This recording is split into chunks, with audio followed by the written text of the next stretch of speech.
Muy buenas noches. Antes de comenzar con las historias, me gustaría saber desde dónde y a qué hora me escuchas. Sin más que decir, apaga la luz y sube el volumen, que la historia comienza ahora.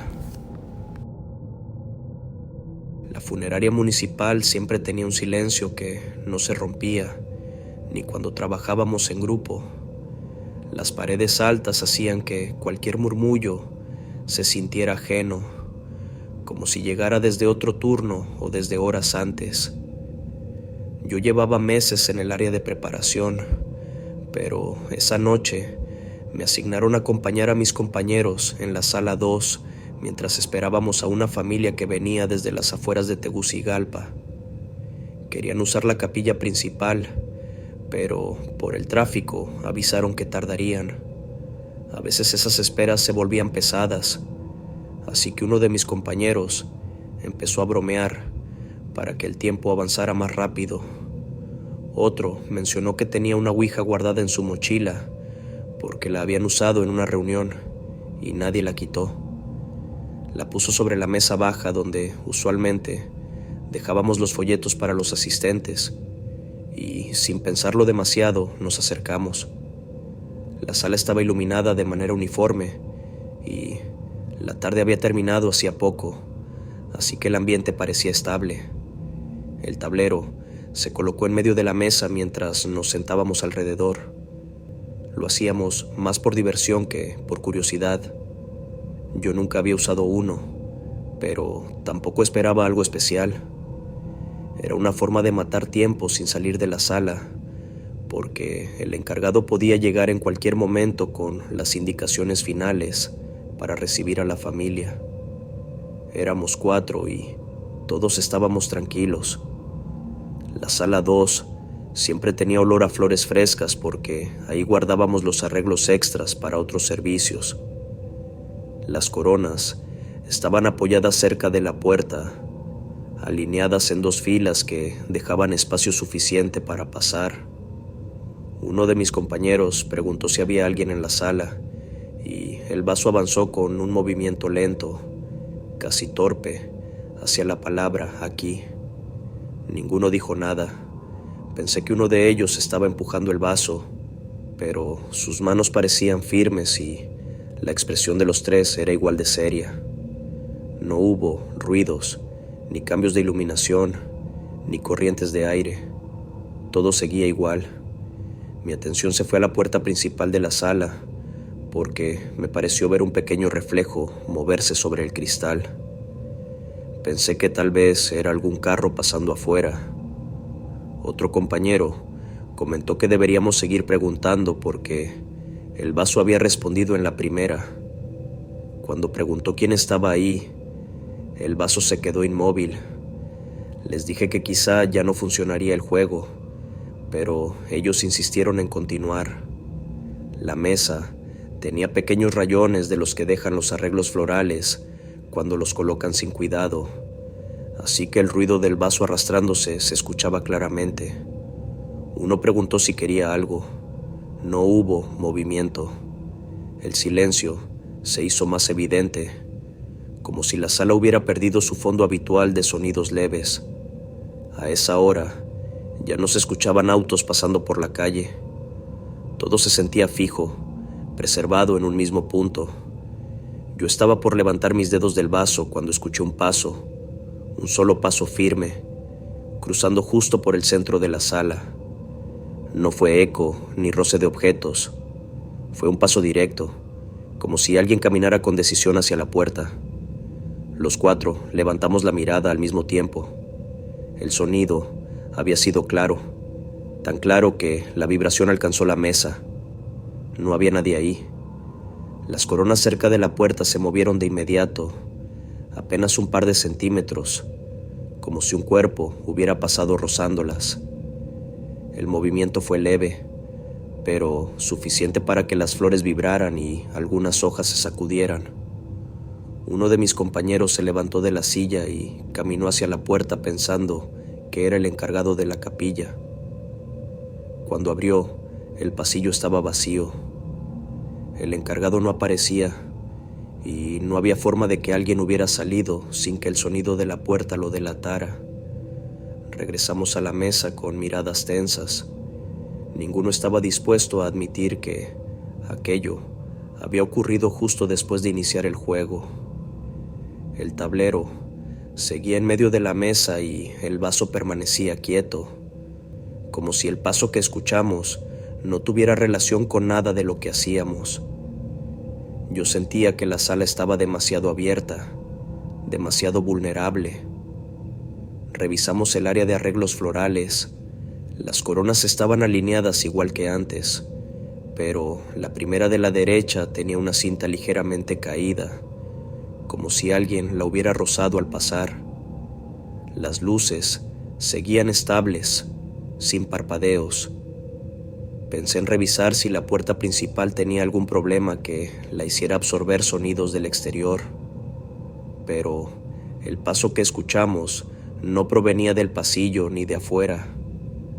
Había sonado dentro, tan definido que podríamos señalar el punto exacto en el piso donde inició. Decidimos revisar las cámaras para asegurarnos de que no se trataba de alguien que había entrado sin avisar. Caminamos hasta la oficina de vigilancia, donde el monitor mostraba varias tomas divididas. La sala 2 tenía una cámara colocada en la esquina superior izquierda, apuntando hacia la mesa y la puerta. Retrocedimos la grabación apenas unos minutos, hasta el momento en que escuchamos el paso. En la pantalla se veía a los 4 sentados alrededor de la mesa, inclinados sobre el tablero. Nada parecía fuera de lugar. Adelantamos unos segundos.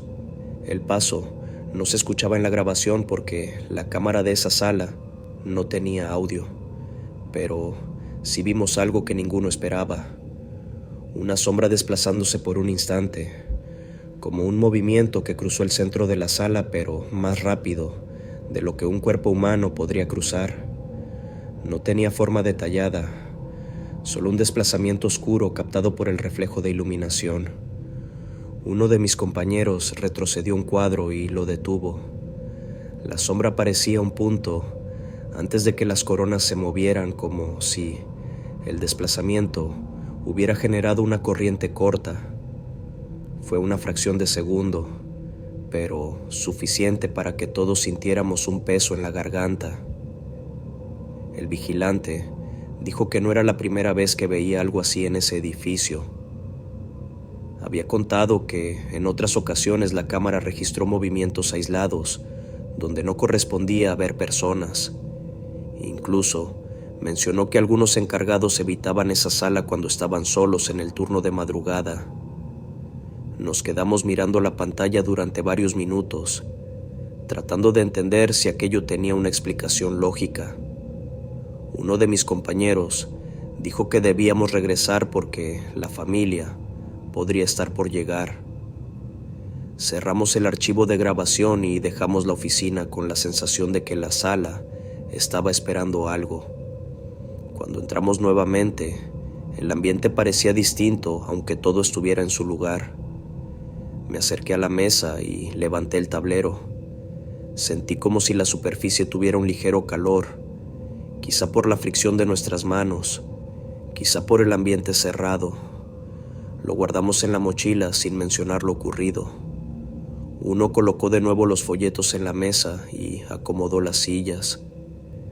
Mientras hacíamos eso, escuché un ruido leve proveniente del punto exacto donde había sonado el paso, como un ajuste de madera o un peso apoyado momentáneamente sobre el piso. Me quedé mirando ese espacio sin moverme. Pensé que quizá la práctica del turno nocturno hacía que cualquier sonido adquiriera importancia, pero lo que escuchamos antes tenía características demasiado claras. Mis compañeros también lo notaron porque se quedaron en silencio. Nadie quiso comentarlo.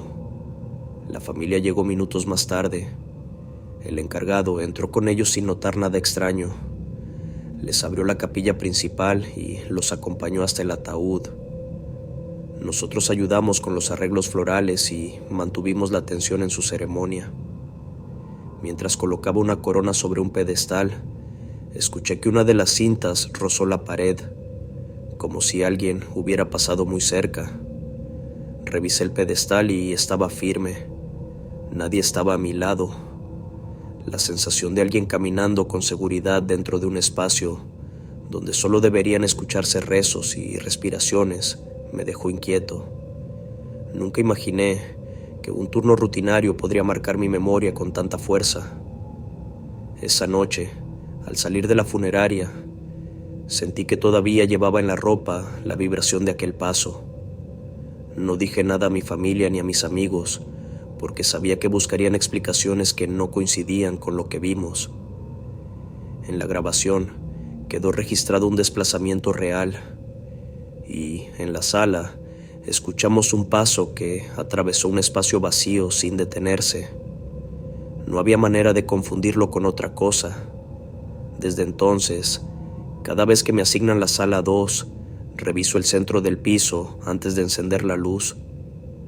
No busco nada específico, solo confirmo que el espacio sigue siendo el mismo, aunque aquella noche me hizo entender que algunos lugares guardan movimientos que no tienen intención de quedarse quietos.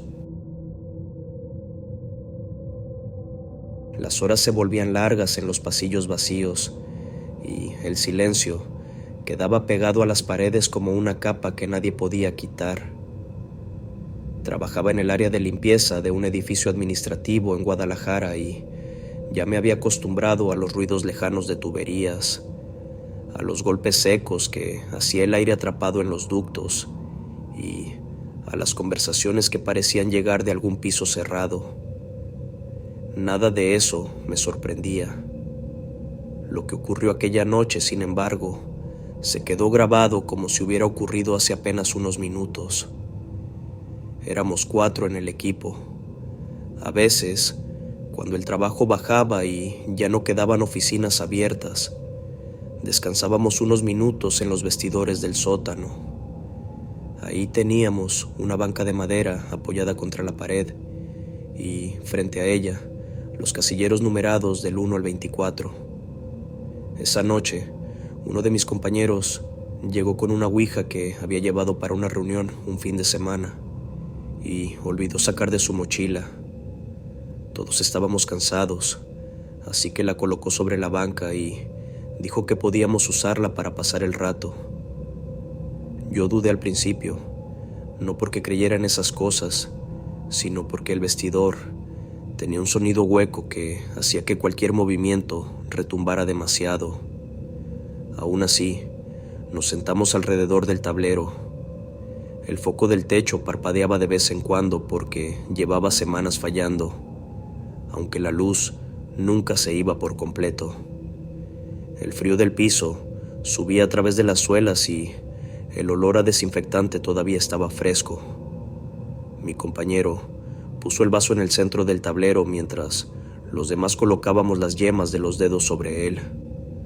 Cuando preguntó si había alguien ahí, el vaso se deslizó hacia la palabra «dime», con una lentitud que ninguno esperaba. Levanté la vista para ver si alguno estaba empujándolo, pero todos tenían el mismo gesto serio, como si esperaran que alguien soltara una broma para romper la tensión. Antes de que pudiéramos hacer otra pregunta, un golpe fuerte retumbó en el casillero 12. No fue un roce ni un crujido, fue un golpe directo contra la lámina, lo bastante firme para hacer vibrar los casilleros de alrededor. Todos nos levantamos al mismo tiempo, sin ponernos de acuerdo. Mi primer pensamiento fue que algún animal se había metido por los ductos y había quedado atrapado. Uno de mis compañeros abrió el casillero con un tirón brusco. Adentro no había nada, ni mochilas, ni uniformes, ni basura, ni señales de que algún animal lo hubiera dejado marcas. El espacio estaba limpio, como si nunca hubiera sido usado. Nos miramos sin decir una palabra. En cualquier otro lugar podría haber pasado como un ruido común, pero ahí dentro el golpe tenía una intención que todavía no sabíamos explicar. Volvimos a la banca porque ninguno quería comentar lo obvio. El vaso seguía sobre el tablero. Mi compañero apenas rozó el borde y el vaso avanzó hacia la letra M. Luego se detuvo un segundo y se movió hacia la I. No terminó de formar ninguna palabra conocida, pero la sensación de continuidad era clara. Sentí una presión ligera en la nuca, como cuando alguien te observa desde atrás, aunque sabía que todos estaban frente a mí. Uno dijo que deberíamos guardar la tabla, que ya era suficiente. Otro insistió en que quizá había sido vibración del edificio, pero los casilleros estaban perfectamente fijos al muro. Mientras decidíamos qué hacer, escuchamos un sonido breve, como si algo tocara la parte interna de la banca. No era un crujido de madera vieja, era más parecido a un golpe suave, casi imperceptible, que venía exactamente del centro donde teníamos el tablero. Nadie lo mencionó en voz alta porque probablemente ninguno quería darle nombre a lo que sentíamos. Guardamos la ouija en la mochila sin discutirlo. El aire en el vestidor ya no se sentía igual. No era más frío ni más pesado, pero había una especie de alerta silenciosa en cada uno de nosotros. Recogimos nuestras cosas y nos fuimos a terminar el turno, aunque cada vez que pasábamos por el pasillo del sótano, los cuatro girábamos hacia la puerta del vestidor, como si algo fuera a salir de ahí. No ocurrió nada más durante el resto del trabajo. Todo siguió como cualquier noche común. Oficinas apagadas, máquinas de aire funcionando, papeleras que vaciar, pasillos sin gente. Pero nadie mencionó lo del casillero. Casi a las 5 de la mañana, regresamos al sótano para cambiarnos. Yo siempre era el último en guardar mis cosas porque tenía la costumbre de revisar la mochila y asegurarme de que no dejara nada. Mientras mis compañeros se cambiaban, el sonido de ropa moviéndose llenaba el vestidor. Entonces, uno de ellos, el que estaba más cerca del casillero 12, giró la cabeza con brusquedad. Nos dijo que sintió una exhalación muy cerca de la nuca, tan cercana que pensó que alguno lo estaba molestando. Nadie estaba detrás de él. Los demás estábamos al otro lado guardando uniformes y amarrando botas. Pensó que quizá había sido una corriente, pero en ese lugar las corrientes no se formaban porque no había ventanas ni ventilación directa. Guardamos silencio mientras terminábamos de cambiarnos. Yo no quise mirar el casillero 12, pero al cerrar mi casillero lo vi de reojo. Su puerta seguía perfectamente alineada, sin señales de haber recibido un golpe reciente, aunque todos escuchamos cómo sonó. El número pintado estaba un poco desgastado por los años, pero nada más. Cuando estábamos por irnos, escuché un pequeño clic metálico, como el sonido de un cierre deslizándose 1 centímetro. Provenía justo del área de los casilleros. Los tres volteamos al mismo tiempo. No había movimientos, ninguna puerta abierta, ningún objeto fuera de lugar. Caminamos hacia la salida sin decir nada más. Uno apuró el paso, otro se quedó rezagado, y yo avancé en medio tratando de mantener la vista adelante. Aunque traté de ignorarlo, tuve la sensación de que alguien caminaba algunos pasos detrás, manteniendo exactamente la misma distancia sin acercarse más. No escuché pasos, pero la sensación estaba ahí, firme, como si un quinto integrante avanzara con nosotros sin intención de anunciarse. Cuando subimos la escalera del sótano hacia el estacionamiento, esa sensación se quedó abajo, como si hubiera decidido no seguirnos más allá del límite del vestidor. Nadie quiso regresar a verificar. Ese día, al llegar a casa, intenté explicarme lo del golpe en el casillero como un simple asentamiento de la estructura, aunque en años de trabajo nunca había ocurrido algo parecido. Pensé que tal vez el edificio tenía ruidos propios que no habíamos notado antes, pero la exhalación detrás de mi compañero, el movimiento del vaso sin intención de formar una palabra clara y el golpe preciso dentro de un casillero vacío formaban una secuencia demasiado alineada como para ser coincidencias aisladas. Al volver al trabajo esa noche, los 4 pasamos por el sótano sin detenernos demasiado. El vestidor estaba igual, incluso más ordenado. El encargado había dejado una nota recordando que debíamos reportar cualquier daño en los casilleros, como si adivinara la importancia del golpe de la noche anterior. Nadie lo hizo. Guardamos nuestras mochilas y salimos a cumplir con la rutina del turno. El edificio se sentía igual de silencioso, pero yo llevaba una atención distinta en los pasillos. Cada sonido parecía tener un origen oculto. Cada eco parecía pertenecer a algo que no registraba el oído de manera normal. Un par de noches después, mientras acomodaba cubetas en la zona de mantenimiento, escuché un leve golpecito metálico en la distancia. Era el mismo sonido que escuchamos cuando el casillero recibió el impacto desde dentro, pero esta vez provenía del pasillo del sótano. Caminé lentamente hacia la esquina, casi sin respirar, esperando encontrar algún objeto caído o una herramienta mal colocada. El pasillo estaba vacío, el vestidor también.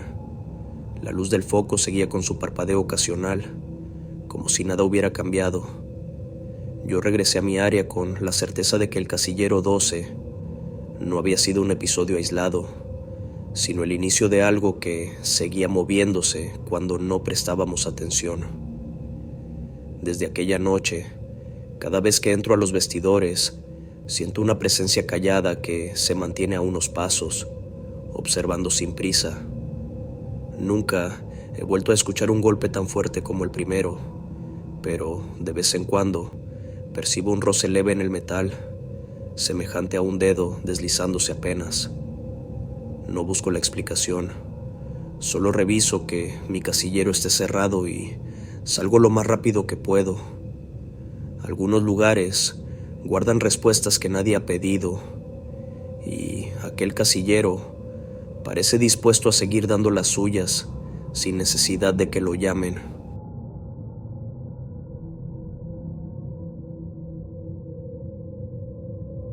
Entramos al taller cuando la luz natural ya casi no alcanzaba a meterse por las ventanas altas. Mi tío solía trabajar hasta tarde, pero ese día se había ido antes porque tenía que salir de la ciudad y nos dejó las llaves con la condición de no encender ninguna máquina. El lugar era grande, con mesas de trabajo alineadas, estantes llenos de herramientas viejas, restos de acerrín en el piso y ese olor a madera trabajada que se queda impregnado en todo. No era un sitio abandonado, pero tampoco se sentía cómodo. Había algo en el silencio que no era normal, como si el espacio estuviera acostumbrado a quedarse solo durante horas. Éramos 4, y nadie llegó pensando en miedo. La idea de jugar ahí salió porque la mesa estaba justo en el centro del taller, una mesa pesada, de madera gruesa, llena de marcas viejas, cortes profundos y manchas oscuras que ya formaban parte de la superficie. Colocamos la tabla encima, nueva, recién comprada, sin desgaste alguno. El vaso era común, transparente, sin rayones. Todo estaba a la vista, sin trucos, sin lugares donde esconder las manos. Si alguien empujaba algo, se iba a notar. Al principio fue decepcionante. Hicimos preguntas básicas, casi por rutina. El vaso se movía sin sentido, marcaba letras inconexas, se detenía de repente y volvía a arrancar sin formar nada claro. Comentamos que quizá alguno empujaba sin darse cuenta o que la mesa no estaba bien nivelada. Nadie se puso tenso. Incluso alguien dijo que mejor dejáramos eso y nos fuéramos, que no estaba pasando nada. Entonces, uno de nosotros hizo la pregunta que cambió el ambiente por completo. Preguntó si alguien había muerto en ese taller. El vaso se detuvo de golpe, justo en el centro de la tabla, como si algo lo hubiera frenado. Nadie quitó los dedos. Esperamos. Pasaron varios segundos que se sintieron más largos de lo normal. El vaso no se movió. Repetimos la pregunta, esta vez más despacio, pronunciando cada palabra con cuidado. Nada. El vaso seguía inmóvil. Lo empujamos un poco para asegurarnos de que no estuviera atorado y se deslizó sin problema. Volvimos a colocar los dedos. El sonido vino de abajo de la mesa. No fue un golpe fuerte ni algo escandaloso. Fue un crujido seco, profundo, como cuando una estructura vieja se acomoda por el peso. Los cuatro miramos al piso al mismo tiempo. No había nada. El suelo estaba limpio, sin cables, sin objetos sueltos, sin nada que explicara ese ruido. Antes de que alguien pudiera decir algo, sentí una vibración mínima bajo las manos. No venía del vaso ni de la tabla. Venía directamente de la mesa. El vaso seguía completamente quieto. La tabla no reaccionaba en absoluto. La madera, en cambio, empezó a cambiar justo frente a nosotros. Primero, fue una presión como si alguien empujara desde abajo con los dedos. Luego, apareció una marca en la superficie. No se grabó de forma violenta, no se astilló, no levantó polvo. Simplemente se formó, como cuando la madera se deforma al absorber humedad. Nadie habló, nadie se movió. Todos estábamos mirando el mismo punto. Apareció otra marca al lado de la primera, después otra más. Iban despacio, con pausas claras entre una y otra, como si alguien se tomara el tiempo necesario para hacerlo bien. No eran golpes al azar, no era un rayón accidental. Estaban formando algo. Cuando entendimos eso, uno de nosotros retiró las manos de inmediato. Yo no pude. Me quedé con los dedos apoyados, mirando cómo se completaba una palabra corta. Era un apellido. No era común. No era uno que se escuchara seguido. Nadie lo dijo en voz alta. Nadie tuvo que leerlo. Los cuatro supimos al mismo tiempo que no lo conocíamos, pero que no estaba ahí por casualidad. Quitamos la tabla de encima y el apellido seguía visible, claro, perfectamente definido. No parecía viejo, no parecía una marca anterior. La madera alrededor estaba intacta. El taller quedó en silencio total. Ni siquiera se escuchaba el zumbido de los focos. En ese momento se abrió la puerta metálica del fondo. Mi tío entró con paso rápido, como si hubiera regresado por algo urgente. Se detuvo al vernos alrededor de la mesa. No preguntó qué hacíamos. Miró directo a la superficie y se acercó despacio.